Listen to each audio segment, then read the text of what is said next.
बिस्मिल्लाहिर्रहमानिर्रहीम वस्सलातु वस्सलामु अला सय्यिदिल अंबिया'i वल मुरसलीन। अस्सलामु अलैकुम व रहमतुल्लाहि व बरकातुहू। मैं माजिद अत्तारी आपको खुशामदीद कहता हूँ डिवोटेक की एक और वीडियो में। इस वीडियो का मकसद आपको ये बताना है कि किस तरह हमारे डिस्ट्रीब्यूशन के अल्हम्दुलिल्लाह नंबर 1 सॉफ्टवेयर डीवो मैनेजर में परचेजेस किस तरह ली जाती हैं, किस तरह परचेजेस को मैनेज किया जाता है। तो चलते हैं सॉफ्टवेयर की तरफ। सॉफ्टवेयर की मेन स्क्रीन पर हम आए, तमाम के तमाम आइटम की सेल्स, परचेज और रिटर्न जो है वो ट्रेड के मेन्यू में होती है। तो हम ट्रेड के अंदर सबसे ऊपर परचेज का मेन्यू है, उसमें हम आ गए। परचेज के मेन्यू में हम आ गए। यहाँ पर अगर हमें नई इनवॉइस बनानी है तो हम न्यू करेंगे। न्यू करने के बाद जीआरए नंबर ऑटोमेटिकली सिस्टम जनरेट करता है 1 बाय 1, क्योंकि इस वक्त जिनका भी मैं डेटा क्लाइंट का यूज कर रहा हूँ आपको डेमोन्स्ट्रेट करने के लिए, उनका 2760वां GRA number 2760 GRA number generate हुआ है। इसके बाद कंपनी इनवॉइस नंबर है। अब अगर आप परचेज ले रहे हैं तो जो कंपनी ने आपको इनवॉइस भेजी है उसका नंबर आप यहाँ पर डाल देंगे।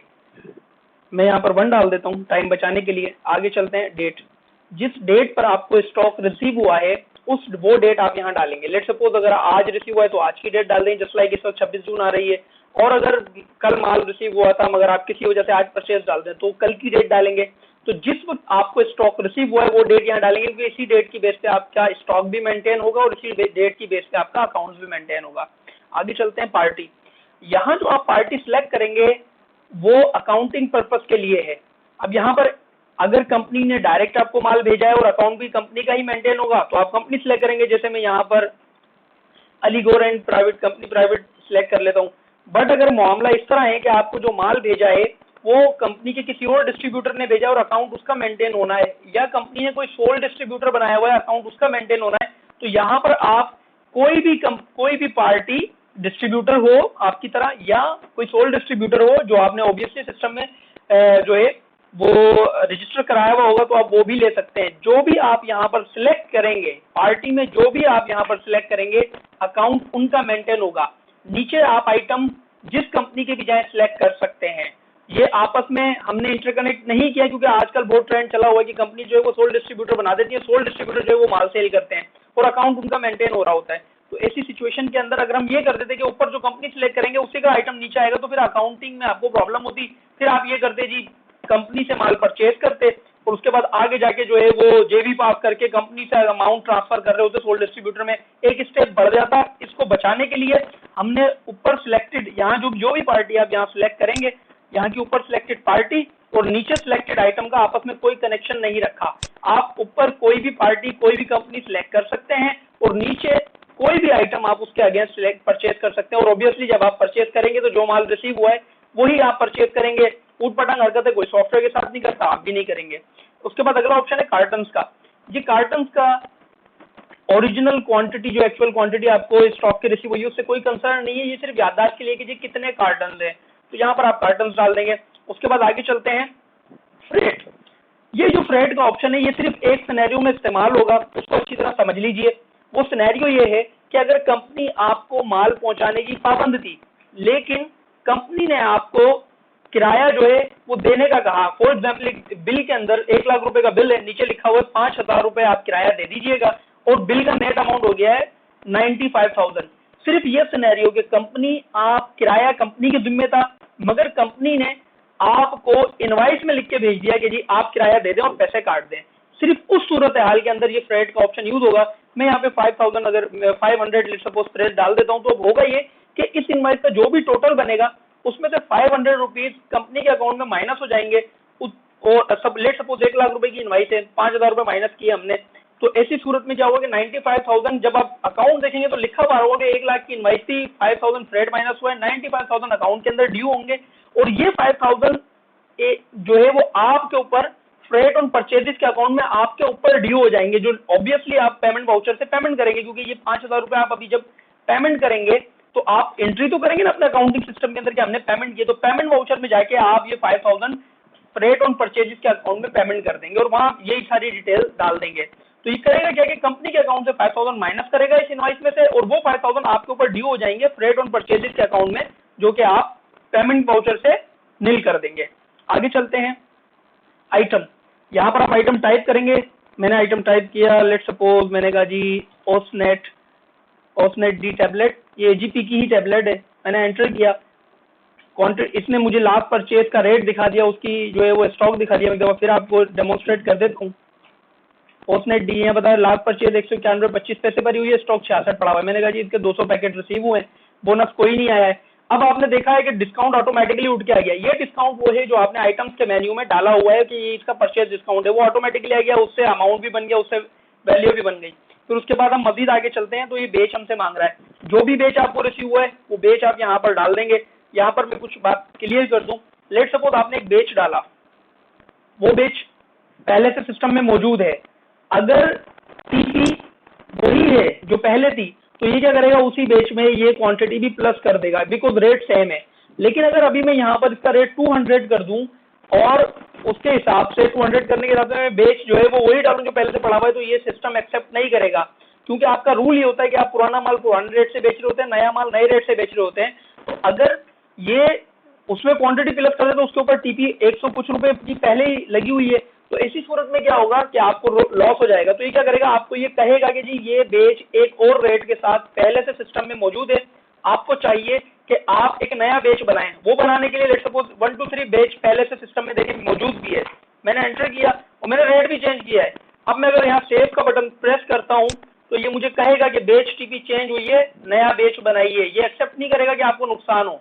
तो इसमें फिर आप क्या करेंगे, 1 2 3 के साथ आप डॉट लगा दें, कोमा लगा दें, डैश लगा दें, कुछ भी लगा दें, कुछ भी लगा दें, 1 2 3 के साथ कुछ भी लगा दीजिए, तो ये फिर एक्सेप्ट कर लेगा। आप फिजिकली भी यही करते हैं, भले एक आइटम है उसका सेम बेच है मगर उसका रेट डिफरेंट है, तो हम उन दोनों को अलग अलग फिजिकली वेयरहाउस में अलग अलग ही रखते हैं और अलग अलग ही उनको सेल आउट करते हैं। जब एक खत्म हो जाता है तो दूसरा चलना शुरू हो जाता है। और यही जो फिजिकली आप करते हैं यही काम सॉफ्टवेयर कर रहा है कि वो आपको 1 2 3 बेच जो है 1 2 3 बेच नहीं लेने दे रहा नए रेट के साथ। वो कह रहा है कि नहीं जी ये बेच तो ऑलरेडी मौजूद है रेट के साथ, आपको इस बेच को अलग बनाना पड़ेगा और उसको अलग ही आप रखेंगे भी।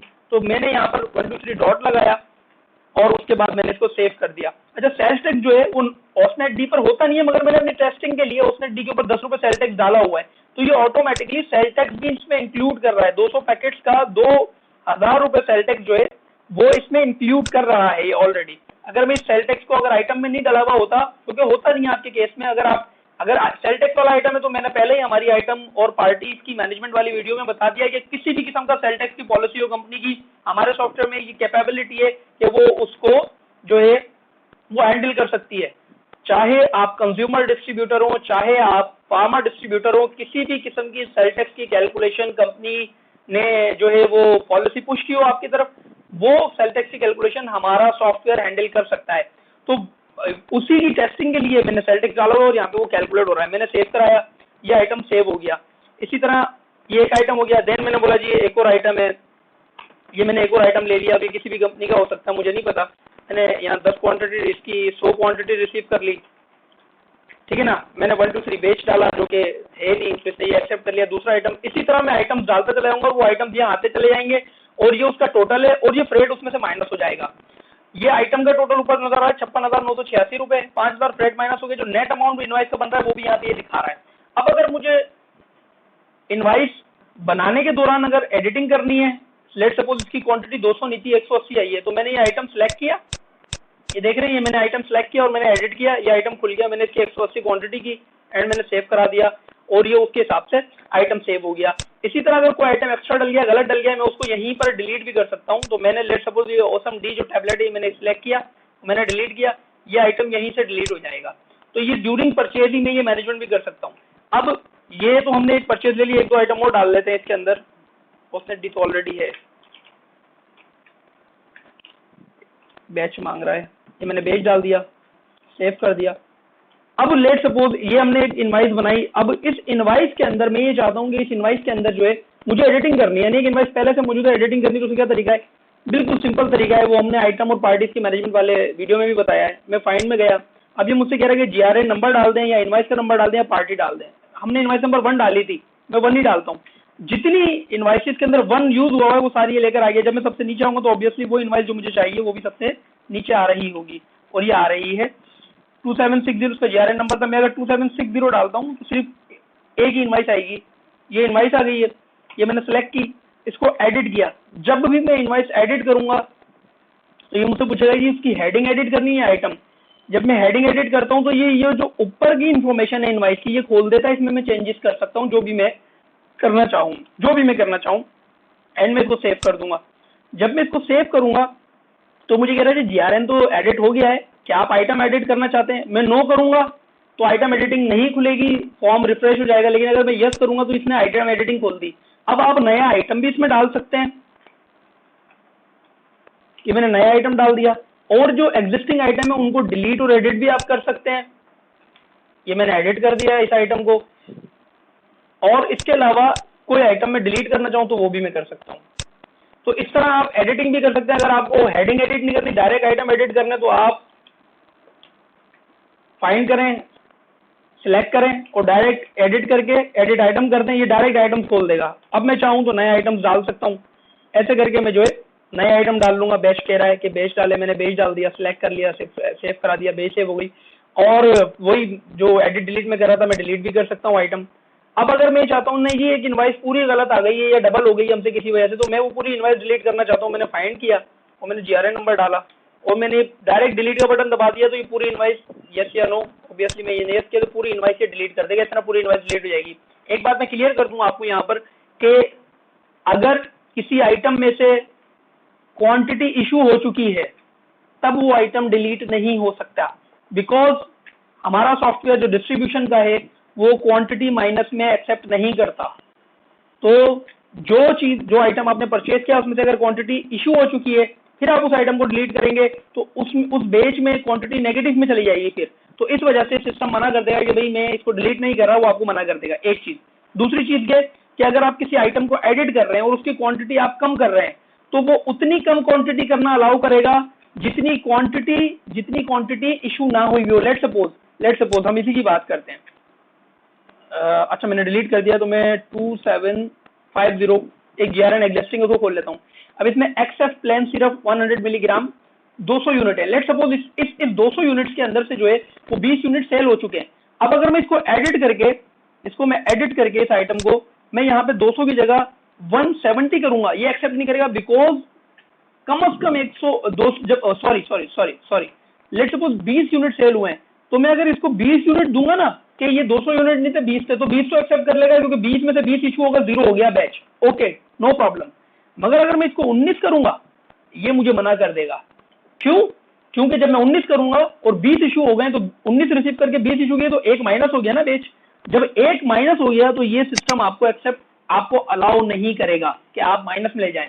तो मैं ये क्लियर कर दूं कि ये जो मैंने एडिट डिलीट बड़ी स्पीड में आपको करके दिखा दिया है, इसके पीछे बाकायदा पूरी चेकिंग चल रही है। अगर आप इस तरह की एडिट डिलीट करने जाएंगे जिससे आपका आइटम माइनस में जाए, ना वो इनवाइस डिलीट हो सकेगी, ना वो आइटम डिलीट हो सकेगा, ना वो इनवाइस इस तरह एडिट हो सकती है कि आइटम माइनस में जाए, ना आइटम इस तरह एडिट हो सकता है कि आइटम। नंबर 2 सिक्योरिटी का मैं आपको ये बता दूं, और ये मैं पूरे सॉफ्टवेयर की बात कर रहा हूँ। हमारे सॉफ्टवेयर में मुख्तलिफ क्लाइंट्स मुख्तलिफ अपनी सिनेरियो के हिसाब से सिक्योरिटी लगवाते हैं। तो एक जो जनरल सिक्योरिटी वो मैं बता देता हूँ कि हमारा सॉफ्टवेयर करता है। किसी भी मेन्यू में अगले दिन का काम शुरू होगा तो पिछला दिन ऑटोमेटिकली लॉक हो जाएगा। लेट सपोज हमने आज 26 तारीख के अंदर काम शुरू कर दिया, तो 25 तारीख तक का सारा काम, आज 26 जून 2016 है, 26 जून 2016 में एक इनवाइस अगर मैंने बना दी तो 25 जून 2016 तक का सारा काम लॉक हो जाएगा ऑटोमेटिकली। फिर जिस दिन मैं 27 में एक इनवाइस बना दूंगा तो 25 और 26 भी साथ में लॉक हो जाएगी। जिस दिन मैं 30 जून में काम करूंगा 29 तक ऑटोमेटिकली लॉक हो जाएगा। और वो लॉक सिर्फ एडमिनिस्ट्रेटर खोल सकता है, यूजर्स उसमें काम नहीं कर सकते। और मैं इस वक्त एडमिनिस्ट्रेटर ही लॉगिन हुआ हूँ। यूजर मैनेजमेंट अगर आप इसमें इस्तेमाल करेंगे सॉफ्टवेयर में, तो फिर क्या होगा कि यूजर्स बैक डेट में काम नहीं कर सकते, एडिट नहीं कर सकते, न्यू नहीं कर सकते, डिलीट नहीं कर सकते। तो मैं ये सिक्योरिटी की भी क्लियरिफिकेशन कर दूं कि ऐसा नहीं है कि जी खुला खाता है जो जिसकी मर्जी आएगा वो करेगा, ऐसा नहीं है। पॉलिसी आप पुश करेंगे अपने यूजर्स के ऊपर और वो पॉलिसी के तहत ही काम करेंगे, उससे बाहर जाके वो काम नहीं कर सकते। और इस जुमले के साथ ही हमारा ये डेमोन्स्ट्रेशन वीडियो खत्म हो गया है। मैं उम्मीद करता हूँ ये वीडियो आपको पसंद आया होगा, और इस वीडियो का डाउनलोड लिंक के ये वीडियो किस तरह डाउनलोड की जाएगी वो मैं इस वीडियो के डिस्क्रिप्शन में इंशाल्लाह यूट्यूब वीडियो के डिस्क्रिप्शन में डाल दूंगा। एक बात, दूसरी बात ये है कि जरूर हमारी वीडियोस को लाइक किया करें, हमारे यूट्यूब चैनल को सब्सक्राइब करें, हमारे फेसबुक पेज को लाइक करें, हमारी वीडियोस के नीचे कमेंट किया करें कि अगर आप हमें कोई फीडबैक देना चाहें तो जो हमारी वीडियोस होती है उनके नीचे कमेंट कर दें, यूट्यूब पे कमेंट कर दें या फेसबुक पे कमेंट कर दें। तो उससे क्या होता है कि हमें भी पता चलता है कि इंटरेक्शन होता है आपके और हमारे दरमियान, कि अगर हमें कोई इंप्रूवमेंट की गुंजाइश है हम बिल्कुल इंप्रूव करना चाहेंगे। और जो है वो आप जब लाइक और शेयर करते हैं हमारी वीडियोस को तो उससे हमें अप्रिसिएशन मिलती है। जब अप्रिसिएशन मिलती है तो ये हमारा फ्यूल है, हमारा उससे हमें और अच्छा काम करने की जो है वो ख्वाहिश पैदा होती है। तो उम्मीद करता हूँ आप इस वीडियो को लाइक भी करेंगे, शेयर भी करेंगे, और अगर कोई फीडबैक आप देना चाहें पॉजिटिव और नेगेटिव बोथ आर वेलकम्ड, तो वो भी आप हमें जो है वो कमेंट्स में देंगे। अगली वीडियो में इंशाल्लाह आपसे मुलाकात होगी। अस्सलाम वालेकुम वरहमतुल्लाहि वबरकातुहू।